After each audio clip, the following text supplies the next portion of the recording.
Let's talk about the economy inside the human body. There's a conversation happening inside of your body every second of the day. Most people never hear it, but the body is constantly negotiating resources, energy, recovery, repair, survival. In many ways, the human body operates very much like an economic system. Resources are limited, decisions must be made, energy must be allocated. Your brain functions like the central bank. Your nervous system is a communication network. Your metabolism is the marketplace. And every cell in your body is participating in this living economy.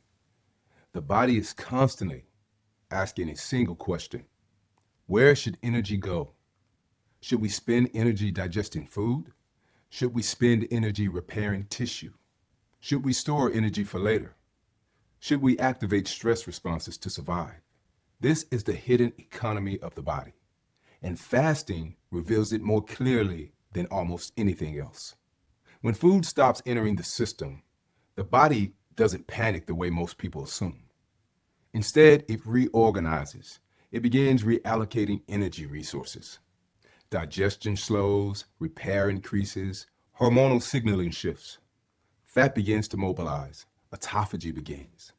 The body becomes extremely efficient. Like an economy entering a conservation mode, not collapse, optimization. This is why fasting has fascinated scientists, physicians, monks, and philosophers for thousands of years. Because when the constant supply of external fuel stops, the intelligence of the body becomes visible. And once you begin to see that intelligence, you start to realize something powerful. The body is not fragile. The body is extraordinarily strategic. But the conversation between the mind and body determines whether that strategy succeeds. Let's talk about the mind as the governor of the body. The mind plays a role in this system that most people underestimate. The mind is the governor, not the dictator, but the governor. The body communicates signals constantly. Hunger signals, fatigue signals, energy signals, but the mind interprets those signals and decides how to respond. During fasting, this conversation becomes very loud. The body says, we usually eat around this time. We should probably go find food. Or we feel a little empty. And the mind must interpret what that signal actually means. Is it in danger? Or is it simply a habit? Many hunger signals are not biological emergencies. They are simply conditioned routines. The brain remembers patterns. Breakfast at 8, lunch at noon, snack at 3, dinner at 6. When those patterns are interrupted, the body sends reminders. But reminders are not emergencies. This is where the mind must remain calm. The nervous system listens to the mind more than most people realize. If the mind interprets fasting as danger, stress hormones spike. Cortisol rises. The sympathetic nervous system activates. The body believes it's under threat. But if the mind interprets fasting as intentional stewardship, something different happens. The parasympathetic nervous system activates. The vagus nerve begins regulating digestion, heart rate, and metabolic calm. The body enters a state of intelligent conservation. This is why fasting is not simply about food. It is about interpretation, and interpretation begins in the mind. Now, let's talk about the nervous system conversation. When the mind makes a decision during fasting, the nervous system carries that message throughout the entire body. The nervous system is a communication highway.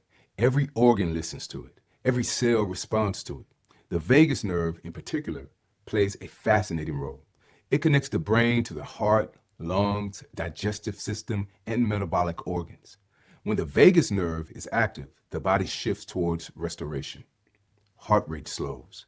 Inflammation decreases. Digestion becomes efficient. Energy is conserved. During fasting, the nervous system decides whether the body enters into stress mode or renewal mode. And surprisingly, much of that decision is influenced by the mind's posture. Calm mind, calm nervous system. Efficient metabolism. Panic mind, activated stress response. Energy chaos. This is why practices like prayer, meditation, slow breathing, and walking are so powerful during fasting. They communicate to the nervous system everything's okay. Food is not arriving right now, but survival is not threatened. And when the nervous system receives that message, the body shifts into something remarkable: repair, renewal, cellular housekeeping, deep metabolic efficiency. The body begins working on itself. Let's talk about the delusion of immediate hunger. One of the greatest illusions people experience during fasting is the belief that hunger means danger. But hunger often comes in waves.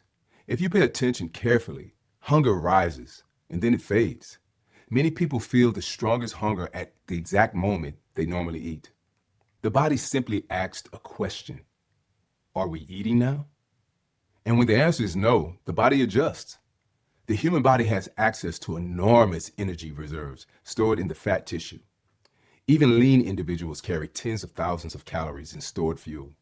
Modern eating patterns train the mind to believe that hunger must be satisfied immediately. And when fasting begins, the mind initially rebels. But if you stay present, drink water, drink tea, pray, walk, breathe, the wave passes, and you begin to realize something important. You are not starving. You are simply breaking a pattern. And when that realization happens, the power dynamic changes. The mind becomes calm, the body becomes cooperative. Momentum replaces drift. When fasting becomes uncomfortable, there are simple practices that stabilize the mind-body conversation. Water, herbal teas, black coffee in moderation, minerals. These do not break the metabolic benefits of fasting, but they help the body maintain equilibrium. But the most powerful tools are not physical. They are mental and spiritual. Prayer centers the mind. Meditation quiets the nervous system. Walking regulates blood glucose and circulation. Breathing slows stress response. These practices tell the body, we're not in danger. We are simply being intentional. Fasting then becomes less about resisting hunger and more about listening to the body. Listening changes everything, because when the body feels heard, it begins cooperating with the mind. Let's talk about entering the quiet state. Something interesting happens after the early phase of fasting passes. The noise disappears. The hunger waves calm. The mind becomes clear. Energy becomes steady. Many fasters describe entering a place of deep calm, almost like the body has accepted the situation. Science describes part of this as metabolic switching. The body transitions from glucose dependence to fat metabolism. Ketones begin circulating. The brain begins using those ketones for fuel. And surprisingly, many people experience improved mental clarity during this phase. But there's also a spiritual dimension to this quiet, because once the noise of constant eating disappears, the mind becomes still. Prayer becomes deeper. Reflection becomes clearer. You begin hearing things inside yourself that constant stimulation normally hides. This is why fasting has been used in spiritual traditions for thousands of years, because it quiets both the body and the mind. Let's talk about the place of rest. There is a moment during a well-managed fast where the body feels completely at peace. Not hungry, not weak, simply calm. The nervous system is balanced. Energy is stable. Thoughts become reflective. This state is sometimes described scientifically as metabolic adaptation. Spiritually, it feels like something else. Rest. The body has accepted the fast. The mind has stopped resisting. The system is functioning efficiently. This is the place where many people experience deep realization.